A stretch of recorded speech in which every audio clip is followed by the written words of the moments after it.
Grabe mga ka-dreamers, dahil tapos na nga itong aking deep well, kaya naman ngayon ay magbabayad na ako. Para naman matapos na nga yung connection ko kay natatay. Charot!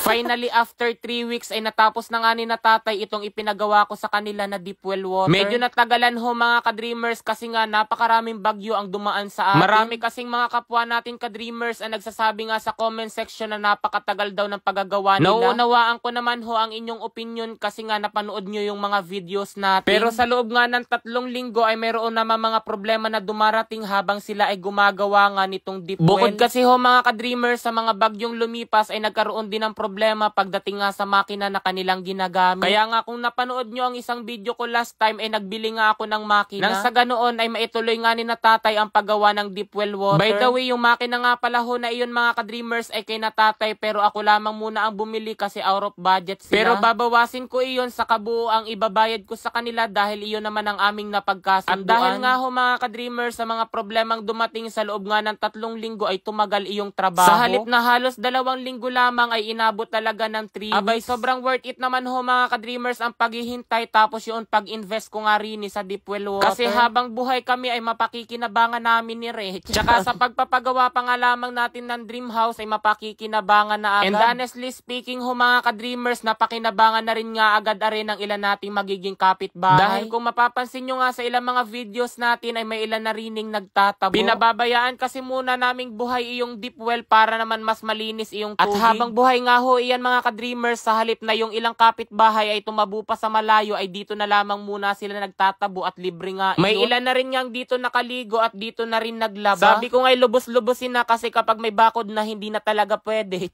Ganun pa man ang mahalaga nakatulong tayo kahit panandalian lang. Sa pagtulong naman sa ibang tao, hindi basihan yung gaano katagal at kung gaano nga kalaki ang iyong tinulong. Sapagkat kahit saglit at maliit lamang ang iyong tulong, kung yan ay mula sa kaibuturan ng iyong puso, yan ay tunay na tulong. Sabi nga yung tunay na pagtulong ay yung bang hindi ka naghihintay ng anumang kapalit. Pero yung iba ko nga manonood, especially bashers, parang hindi tunay yung pagtulong nila sa akin, yung ba panonood nila sa mga video ko. Kasi nga may mga magsasabi sa kanila na ano ba yan, puro na lamang sarili mo ang inuuna mo. Alangan, ikaw ang unahin ko. Puro na lang daw pamilya ko ang inuuna ko. Syempre, kaya ko nga pinasok yung ganito ay para sa mga mahal ko sa buhay. Dahil kung wala naman sila rini, ay wala rin naman ako rini sa mundo. May mga nagsasabi kasi na puro pakita ako ng achievements ko nga sa buhay tapos hindi naman daw ako marunong tumulong sa iba. Iniisip ko na nga lamang siguro bago ko lamang iyong manonood kasi hindi niya nasubaybayan yung pagtulong ko nga sa ibang tao nitong mga nakalipas na buwan. Tsaka sino ba siya para pagbigyan ko nga ng importansya ang kanyang opinion? Baka comment lamang yan ng comment, gusto lamang magpagawa ng deep well tapos ililibre ko. Huy, ano ka? Sino ka? Sa ngayon, hindi ko na muna siya i-mention sa kana lamang kapag ako ay nag-init na ang ulo. Sapagkat sa lahat ng videos ko ho mga ka-dreamers, mayroon siyang comment na sinisiraan pa ako. Ay, inggit ka talaga. Kaya kung napanonood mo ito, nais ko lamang sabihin sa'yo na nakapagbayad na ako rito sa deep well, medyo mahal to. Bali na ibigay ko na nga pala ho mga ka-dreamers yung kabuoang bayad ko nga kinatatay sa pagpapagawa ko ng deep well. Mabuti na lamang dumaan nga ring ice cream kaya naman mawawala na ang aking init ng ulo. 41,500! Grabe! 12,500! Yung 1,000 ko naging 84,100. O, di ba mga ka-dreamers, sobrang dali lamang kumita rito kay PH Perry. Kaya kung nais nyo rin kumita ng napakalaking pera, nasa comment section lang ang link para mag-register at mag-deposit ng 100. Tapos, huwag nyo kalimutan mag-screenshot at ilagay iyan sa comment section para manalo kayo ng 500 pesos. Ang mahilig ko ritong laruin ay ang Super Ace. So, mga ka-dreamers, dito kay Super Ace, magbebet lamang ako riyan ng 1,000. Tignan natin kung magkano ang aking mapananaluhan din eh.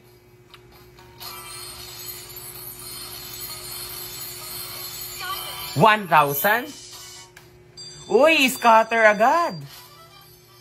Play. 200. 800. 100. 1,200. Wow, 3,000 ano? 2,000. Uy, 4,800. 1,800. 2,000. 41,500. Grabe.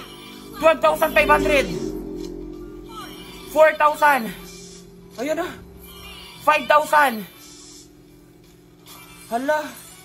Hala, hala, hala, hala. Hala, hala, hala. 200. 400. 3,600.